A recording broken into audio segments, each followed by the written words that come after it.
Story చెప్పవా? Bore కొడుతుందా?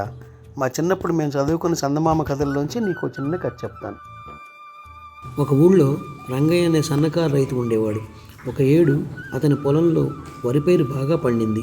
రోజు రంగయ్య పొలంలో పడుకుని కాపలా కాస్తున్నాడు. ఒకనాటి రాత్రి 4 దొంగలు రంగయ్య పొలం మీద పడ్డారు. 2 దొంగలు గబగబా కంకులు కోసి బస్తాలలో వేసుకుంటుంటే మిగిలిన 2 చేతికర్రలు పట్టుకొని రంగయ్య తల వద్ద కాళ్ళ వద్ద నిలబడ్డారు. రంగయ్య అంతా గమనించాడు, కానీ ఏమీ చేయలేకపోయాడు. గలాటా చేసి కేక వేస్తే తన ప్రాణానికే ప్రమాదం. అందుకని అతను కళ్ళు మూసుకుని అలాగే పడుకున్నాడు. వచ్చిన పని కాగానే దొంగలు వరి కంకులు బస్తాలు నెత్తిన పెట్టుకుని పారిపోయారు. తెల్లవారు లేచి రంగయ్య చూసుకుంటే సగం పొలం నాశనమై ఉన్నది. ఈ సంగతి ఊరంతా పొక్కింది. రంగయ్యని గురించి అందరూ జాలిపడి ఈ దొంగలు పాపం బీదవాడి చేలోనే పడాలా అనుకున్నారు. కానీ దొంగలకు పొలం కలవాడు బీదవాడో షావుకారో ఏం తెలుస్తుంది? ఊళ్ళోని పెద్దలందరూ చేరి దొంగలను రాకుండా చేయడం గురించి మాట్లాడుతున్నారు. ఈరోజు రంగయ్య పొలం దోచిన వాళ్ళు రేపు మరొకరి పొలం దోస్తారు. దొంగలు రాకుండా ఏం చేయాలన్న సమస్య వచ్చింది. ఆ ఊరి కోమటి పేదవాడైనా చాలా తెలివిగలవాడు. ఆ కోమటి ఊరి పెద్దలతో, మీరు నిర్భయంగా ఉండండి, నాకు 4 రోజులు వ్యవధి ఇచ్చారంటే నేను దొంగల్ని మీ ముందు ఉంచుతాను అన్నాడు. ఆ పాటి పుణ్యం కట్టుకోవయ్యా, నువ్వు దొంగలను పట్టావంటే మేమంతా చందాలు వేసుకొని నీ చేత అంగడి పెట్టిస్తాం అన్నారు ఊళ్ళో వాళ్ళు. తాను ఏం చేయబోతున్నాడో శెట్టి ముందుగా ఎవరికీ చెప్పలేదు. రంగయ్య చేను దోచిన దొంగలు ఊడిని చేరుకున్నారు. దాదాపు 2 బస్తాల ధాన్యం వాళ్ళకు దొరికింది.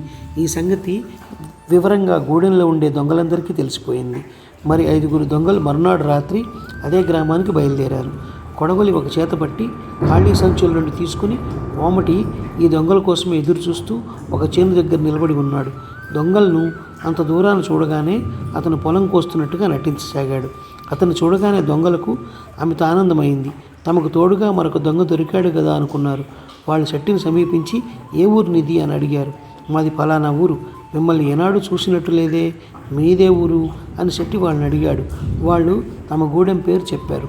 త్వరగా పని కానియండి, మనం దొరికిపోగలం అన్నాడు శెట్టి వాళ్లతో. దొంగలు వేగంగా కంకులు కోసి సంచులు నింపుకోసాగారు.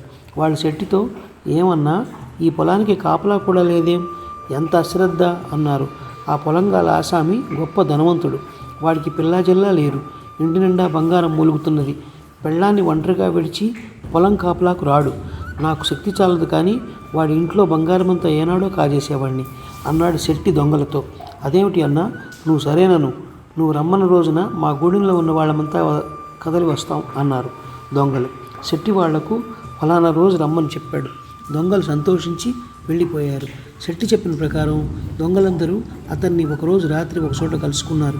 శెట్టి వాళ్లను తమ వెంట ఒక ఇంటికి పిలుచుకు వెళ్ళి ముందుగా ఆ ఇంటి వాడితో వేసుకున్న పథకం ప్రకారం ఇంటి తలుపు తట్టాడు. ఇంటివాడు వచ్చి తలుపు తెరవగానే దొంగలు అతని నోట గుడ్డలు కుక్కి ఒక చోట కట్టిపడేశారు. అంతలోనే ఒక ఆవిడ లోపల నుంచి వచ్చింది. జాగ్రత్త, పొడి చేస్తాం అని శెట్టి ఆమెను బెదిరించి దొంగలతో, పదండ్రా లోపలికి, అంతా దోచుకురండి అన్నాడు. దొంగలందరూ లోపలికి వెళ్ళగానే శెట్టి బయట తలుపులు మూసి తాళం పెట్టేశాడు. తర్వాత శెట్టి ఊళ్ళో జనానందరినీ పిలుచుకొచ్చాడు. గ్రామస్తులు దొంగలందరినీ పట్టుకొని కట్టేసి తెల్లవారుతూనే దొంగలను కొత్వాలకు అప్పచెప్పి శెట్టి చేత అంగడి తెరిపించారు.